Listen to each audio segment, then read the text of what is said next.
Okay. Try and get some light in this room. As best as you can. Oh, I need to check if we're recording. Are we recording? Yeah, I see a red light there. Yeah, I guess we're recording. Okay. Got some fun. Okay, this is take 2 of a song called, well, I hope it is, I won't know till the end.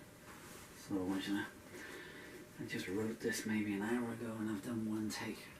Very difficult song to do. Take 1 was going so well until I stumbled on a chord and then came across some absolutely illegible handwriting. So I think the moral of the story is to slow the tempo down for take 2, just so you can get a full one. But yeah, as ever, my songs, other people take them on and do other stuff with them, so I just stand here. Unfortunately,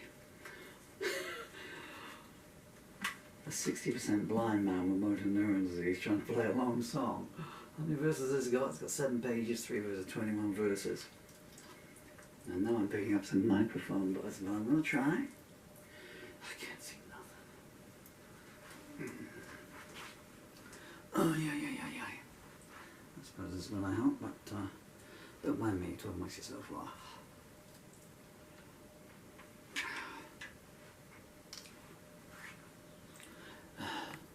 Thank you. My glamorous assistant. Miss T, what I put. Okay, that actually does help a little bit, but okay, right. Should we tempt fate by saying, I bet the tunings have gone out. Right, what? Does it stop? The lyrics all taped up here. No, I'm going to try and put them. Every now and again, you know, I do wish I still had a studio set up so I can put things. We're nearly ready for the start. Really? Okay. This is in the key of A minor with an additional G flat. What's going on here, man?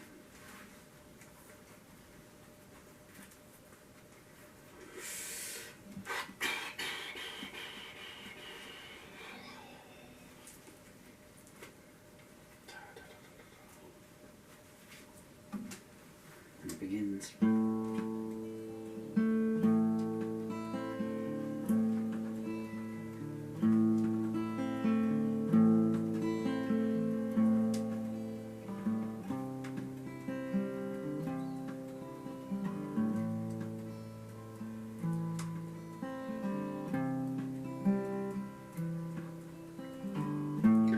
Brought up on the wrong side of the wrong kind of town. Living hand to mouth, daddy never around. Mama did what she had to do to put food on the table. Older sister standing in when mama wasn't able.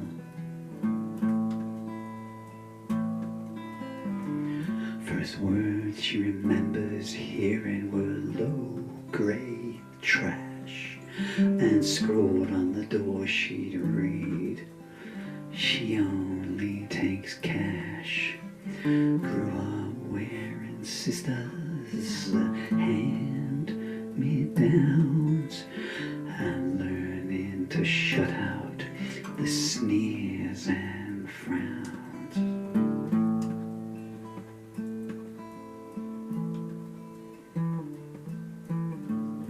When she was 8, a brother came along. The doctor wouldn't come, and then him and mama were gone. Papa turned up to see what could be had. His words of mourning were, she was just born bad.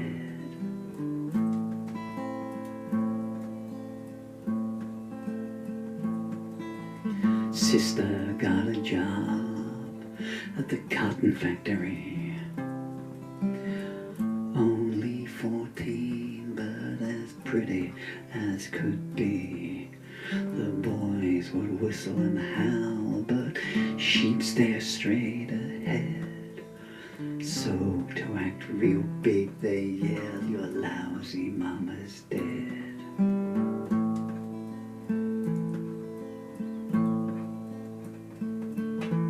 Papa'll only be there a couple of days a week.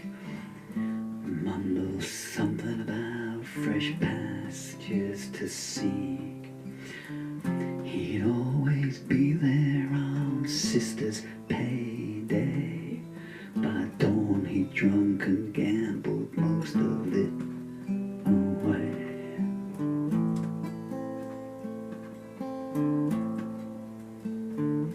She did well at school, she had a talent for learning, but by the time she was 10, Papa said, you need to be earning. I got you a job in old man Clanton's store. Put them damn books down and get scrubbing that floor.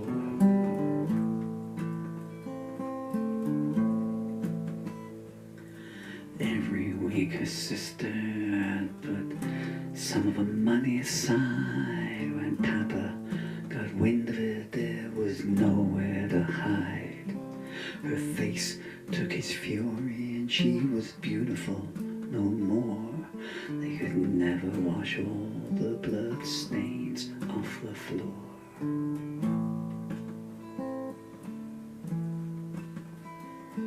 The neighbors didn't come at the sound of her screams. 15 years old, shattered face, shattered dreams. Where the boys once stood transfixed, now they stood and laughed. Don't come out in daylight, you should wear a mask.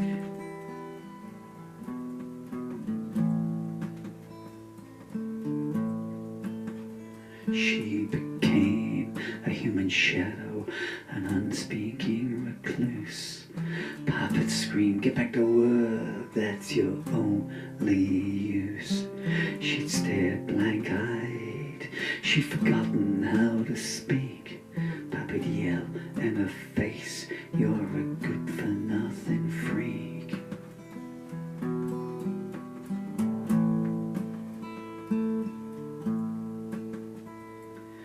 Old man's Clanton store work didn't pay much money. She asked for more hours and he leered, you ever thought about selling honey? She didn't know what he meant, so she asked Papa that night.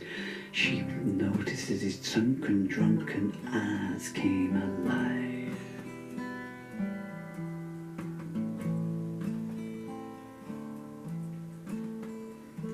About a week later, the door took a midnight knock. She heard Papa answer and say, her bedroom door ain't locked. Next thing she knew, Clanton was standing by her bed. He growled before, it would have been your sister, but you'll do instead.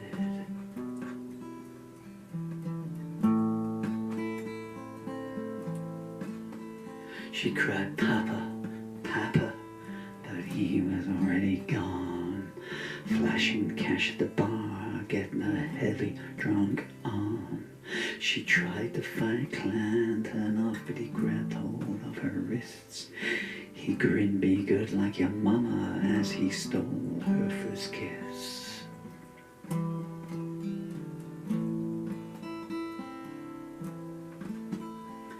He ripped her nightdress open and he snarled, now there's a pretty sight. He laughed, I guess your pappy ain't the only thing getting tight tonight. Then he stared in surprise and his eyes began to glaze.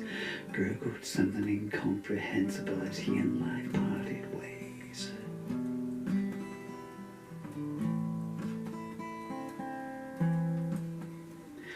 He lay there on the floor, pool of red growing wide. Two sisters staring down on him and the kitchen knife in his side. They hugged and shed some tears, but only for a while. Then the first time in a year, big sister gave a smile.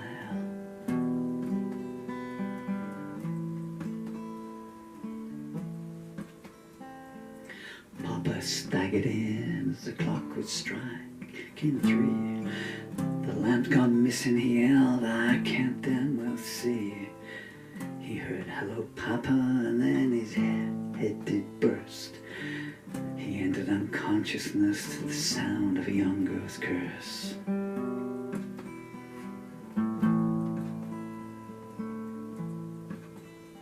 At the trial, the sisters told the jury how the night had run. Mr. Clamp knew Papa needed money and kindly offered to loan him some. Why he came so late at night, we've got no way of knowing.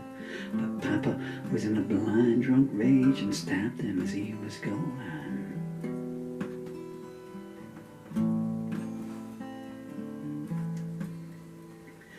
Papa pleaded innocence, but the jury went the other way. Guilty of murder, 1st degree, the foreman he did say. You can't hang me, screams Papa, for a crime I did not commit. The judge's gavel pounded different at the sound of the verdict.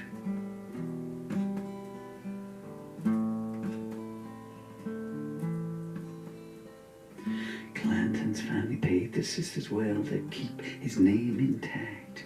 They told his wife, we can say you knew, an accessory to the fact. And this is a down payment, there will be one more. You're gonna change your will as well and bequeath to us your store.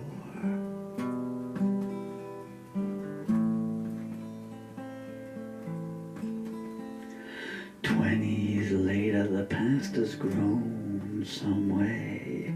Papa protested his innocence until his dying day.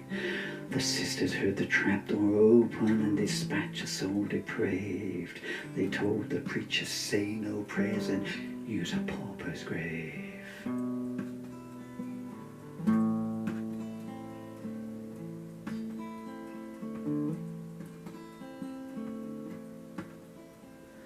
The elder sister burnt a shawl to set her face and demons free. Married a man from the next town who used his heart to see. When the store came their way, they took on its running. They're still there today, first grandchild coming.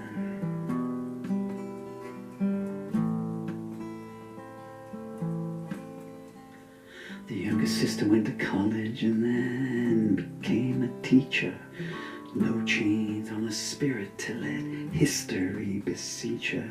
She tells the children at school and at home, never walk in fear. She knows that's the best lesson they'll ever hear.